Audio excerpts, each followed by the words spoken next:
Did Renee Nicole Good hit ICE officer Jonathan Ross with her car? I wasn't planning on making a video about this, but I keep seeing people saying either that the footage proves he wasn't hit or that it shows he was hit, and both of those can't be true at the same time. And I'll be honest, when I saw this clip, I thought, that really does look like he was hit. Maybe I was wrong. So I gathered a bunch of angles, synchronized them up in an editing software to look frame by frame at what happened, and it turns out we can arrive at a definitive conclusion, so we'll do that together. Now, I'm not going to show blood or gore, but this is a sensitive incident, so viewer discretion is advised. We start with this angle shot by bystander Caitlin Collinson, which shows Renee Nicole Good waving the first ICE car to pass in front of her, which they do. Then she waits for the second car to pass, but they stop and two ICE officers exit the vehicle. At this point, you can hear her say, "I'm pulling out." They tell her to get out of the car. They start yanking on the door handle and reach inside her vehicle. This already disproves claims by DHS head Christy Nome, who said that she was belligerent towards them and attacked them as they were pushing their cars out in the snow. Now we get to this angle shot by Jonathan Ross himself, who's the ICE officer who killed Renee Nicole Good. Importantly, this was shot on a handheld smartphone, not a body cam. And when he passes in front of her car window, she tells him,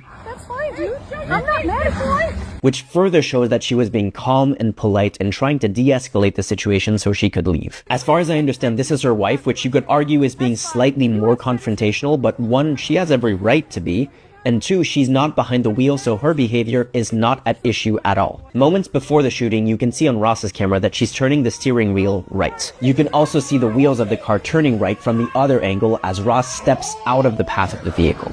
Okay, third angle, this was posted by ABC5 and ICE defenders say this shows Ross being hit. This is what is professionally referred to as potato quality footage. It's a blob of pixels, so it's really hard to see what's happening. But there's three really important things we can get from this footage. One, the moment before the car purportedly hits him, if you synchronize the footage with the other angle, you can see that he was already outside of the path of the car. It only looks like he was hit because this is from the same angle as a Hollywood film would shoot an action scene to make it look like a punch connects with an actor's face. Two, despite the potato quality, as far as I can tell, these are his legs. I'm gonna highlight them in white so you can see what they're doing. You can see him shifting sideways as the car starts to move forward. Importantly, he stays on both feet for the entire incident, which contradicts claims saying that the footage shows one of his legs being swept up by the hood of the car. There's a 3D recreation of the incident by an NGO called Index Investigation based on the angle from the back. And based on the footage, they depict him leaning on the side of the hood as he's shooting in the side window, which is exactly what we can see in the potato video. And three, this is the most important one. The snippet that is used from the potato video that is circulating most widely online as a case closed he was hit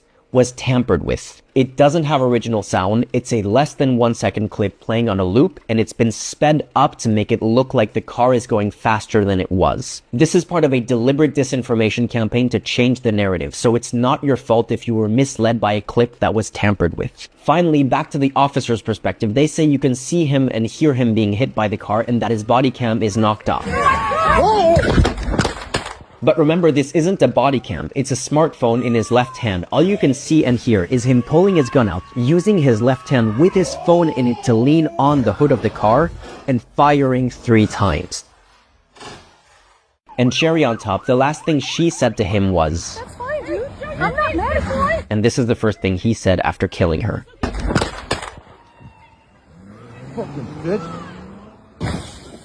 And it only got worse from there, where they didn't even try to give her first aid, and they prevented bystanders from helping her, including one who identified himself as a medical professional. I hope this was helpful. Let me know if I changed your mind, and follow for more.